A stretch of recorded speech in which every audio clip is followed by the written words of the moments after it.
Assalamualaikum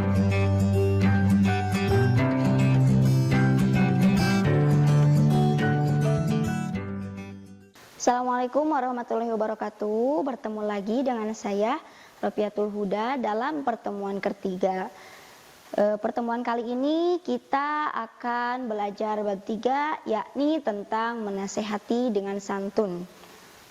Sebelum mulai, kita harus tahu dulu apa nih pengertian nasihat. Nasihat adalah saling mengingatkan dalam hal kebaikan. Itu adalah kewajiban sesama muslim. Namun dalam Islam, mengingatkan orang lain secara lisan semacam itu bisa disebut dengan nasihat, wasiat, tausiah, mauziah, dan tazkirah. Adapun makna dari nasihat tersebut adalah menyuruh kebajikan dan melarang kemungkaran, yakni mengajak orang lain untuk mengerjakan perbuatan yang baik yang dapat mendekatkan diri kepada Allah Subhanahu wa taala. Selanjutnya, ayat Al-Quran yang menjelaskan tentang nasihat terdapat dalam surah Luqman ayat 13-14 yang berbunyi, Bismillahirrahmanirrahim. Wa idza qala Luqmanu libnihi wa huwa ya'idhu ya bunayya la tusyrik billah inna syirka ladzulmun adzim. Wa wasainal insana biwalidayhi hamalathu ummuhu wahnan ala wahnin wa fisaluhu fi amaini anishkurli walidayka ilayyal masir. Yang artinya, dan ingatlah ketika Luqman berkata kepada anaknya ketika dia memberi pelajaran kepadanya, wahai anakku, janganlah engkau mempersekutukan Allah. Sesungguhnya mempersekutukan Allah adalah benar-benar kedoliman yang besar. Dan kami perintahkan kepada manusia agar berbuat baik kepada kedua orang tuanya, terutama ibunya yang telah mengandung dalam keadaan lemah yang bertambah-tambah dan menyapihnya dalam usia 2 tahun. Bersyukurlah kepadaku dan kepada kedua orang tuamu, hanya kepada aku kembalimu. Selanjutnya, lalu kenapa sih ayat tersebut diturunkan oleh Subhanahu wa taala kepada Nabi Muhammad SAW? Karena pada saat itu Nabi Muhammad SAW belum hijrah ke Madinah, jadi itu semua ayat-ayat Makkiyah diturunkannya di Mekah. Demikian pendapat mayoritas ulama. Dinamakan dengan Luqman karena surat itu mengandung wasiat dan nasihat yang disampaikan Luqman kepada anaknya.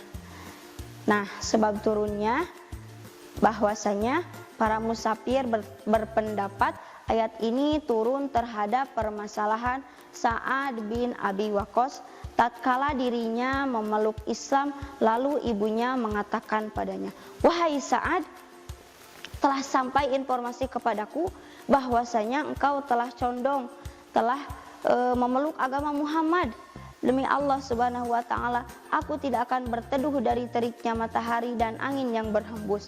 Aku tidak akan makan dan tidak akan minum sehingga engkau mengingkari Muhammad SAW dan kembali pada agamamu yang sebelumnya.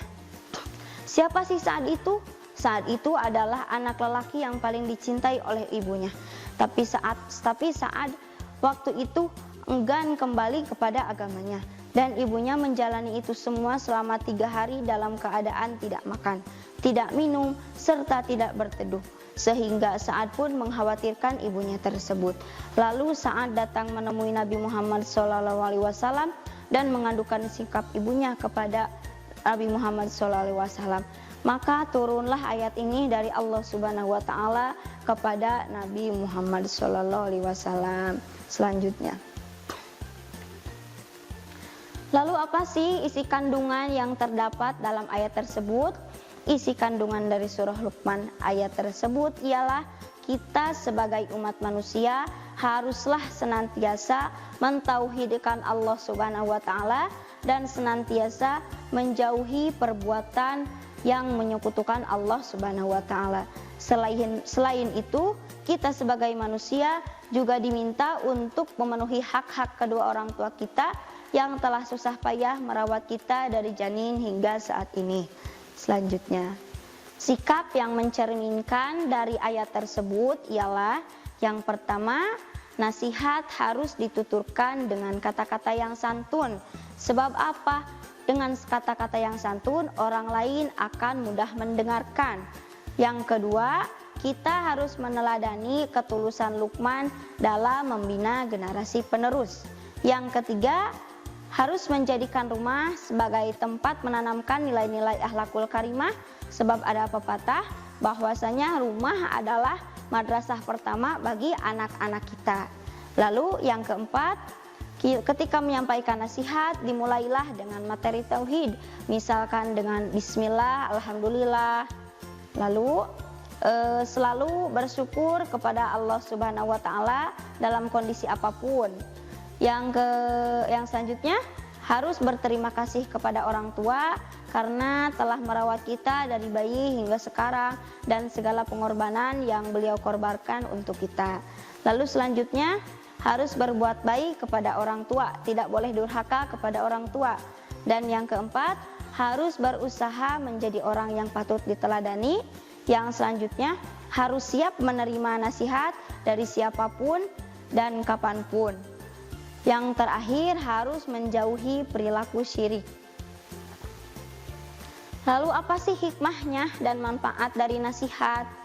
Yang pertama, akan terwujudnya saling peduli sesama muslim, karena kita menasihati orang lain atau orang lain menasihati kita, itu bentuk peduli kita antar sesama.